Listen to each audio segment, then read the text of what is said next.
Hello viewers, সবাই কেমন আছেন? আশা করি অনেক ভালো আছেন। শাকিব খানের বরবাদ মুভি ট্রেলার দেখে কেজিএফ মুভির নায়ক ইয়াশ হতবাক এবং বিস্ময়। একটা রোদ ঝলমলে দুপুরে কেজিএফ মুভির নায়ক ইয়াশ তার বাড়ির লিভিং রুমে বসেছিলেন। কফির কাপ হাতে সে তার ফোনে মুভির ট্রেলার দেখতে শুরু করলেন। তার আগে শুনেছিলেন বাংলাদেশের শীর্ষ অভিনেতা শাকিব খানের নতুন মুভি বরবাদের ট্রেলার মুক্তি পেয়েছে।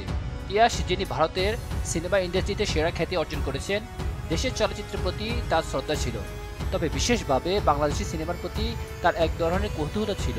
শাকিব খান, যিনি বাংলাদেশের সুপরিচিত এবং সফল অভিনেতা, তার মুভির ট্রেলার দেখার জন্য তিনি প্রস্তুত ছিলেন। ট্রেলারের প্রথম দৃশ্যটি ছিল একটি ব্যাকগ্রাউন্ড অ্যাকশন সিকোয়েন্স। চোখ দাঁতানো স্ট্যান্ড, গুলি এবং গতির অনুভূতি একেবারে দর্শকদের মুগ্ধ করে। তবে ইয়াশ ট্রেলারের পুরোটা দেখার পর অনুভব করলেন এতে কিছু একবারে অস্বাভাবিক ছিল।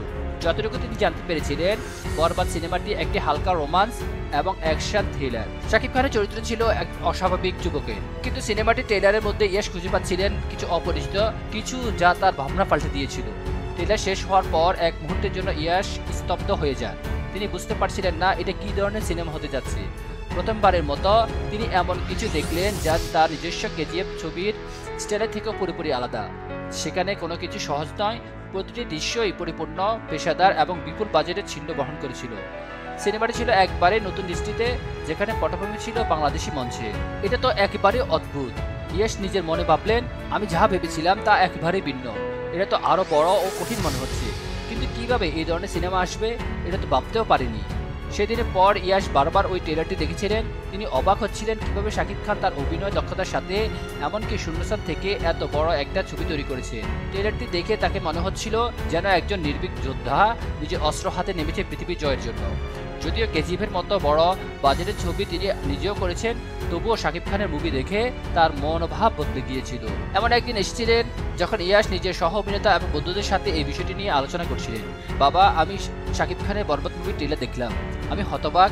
ইয়াশ শুরু করলেন, প্রথমত এর বাজেটে মনে হচ্ছে অনেক বড়, দ্বিতীয়ত অভিনয় তো দুর্দান্ত। ট্রেলারের মধ্যে প্রতিটি দৃশ্যের পেছনে এক ধরনের ছাপ ও গতি ছিল, আমাকে বলতে বাধ্য করেছে এই সিনেমা প্রযোজনা অনেক বড় হবে। তার সহ অভিনেতা প্রশ্ন করলেন, তুমি কি মনে করো শাকিব খান আমাদের থেকে কিছুটা এগিয়ে যাচ্ছে? হ্যাঁ, ইয়াশ বললেন, আমরা তো শুধু গল্প, চরিত্র এবং ডায়লগের মধ্যে আটকে আছি, কিন্তু বরবাদ এই নতুন কিছু দেখাচ্ছে, নতুন স্টাইল, নতুন অ্যাকশন এবং সবচেয়ে গুরুত্বপূর্ণ নতুন দৃষ্টিভঙ্গি। তিনি আরও বলেন, কেজিএফের মতো সিনেমা তৈরির পর আমি বুঝতে পারলাম সিনেমার মান কেবল স্ক্রিপ্ট এবং অভিনয় নয়, বাজেট, চিত্রনাট্য এবং সর্বোপরি দর্শকদের জন্য সম্পূর্ণ নতুন কিছু উপস্থাপন করতে হয়। শাকিব খান সম্ভবত নতুন কিছু তৈরি করতে চাইছে। শাকিব খানের অভিনয় দক্ষতার প্রতি ইয়াশের শ্রদ্ধা বেড়েছিল। তিনি জানতেন শাকিব এই সিনেমায় চরিত্রটির প্রতি পূর্ণ মনোযোগ দিয়ে কাজ করেছেন এবং সেটা দর্শকদের জন্য স্বতঃস্ফূর্তভাবে প্রতিক্রিয়া সৃষ্টি করতে বাধ্য। ইয়াশের মনে হচ্ছিল বরবাদ যে সাধারণ গল্প দিয়ে শুরু হয়েছে তা একেবারে ভিন্ন মোড় নিতে পারে এমন সম্ভাবনা ছিল। যতই দিন গড়িয়ে যাচ্ছিল, ইয়াশের মনে হচ্ছিল তার নিজের প্রোডাকশনের তুলনায় শাকিব খানের মুভিটি আরও মজবুত ও মনোযোগী হয়ে রয়েছে। এমনকি তিনি শাকিব খানের মুভির অনুপ্রেরণায় নিজের কাজ আরও ভালোভাবে করার চিন্তা করেছিলেন। বরবাদ যে উচ্চমানের চলচ্চিত্র হতে পারে সেই ব্যাপারে ইয়াশ আরও নিশ্চিত হয়ে যান। এই বিস্ময় এবং অভ্যন্তরীণ আলোচনায় ইয়াশ বুঝতে পারলেন প্রতিযোগিতা নয়, বরং একে অপরকে প্রেরণা দেওয়াই হলো আসল কথা। আমরা সবাই একে অপরকে দেখিয়ে দিতে পারি যে আমাদের সিনেমা কেবল দেশীয় নয়, বরং পৃথিবী জুড়ে সফল হতে পারে।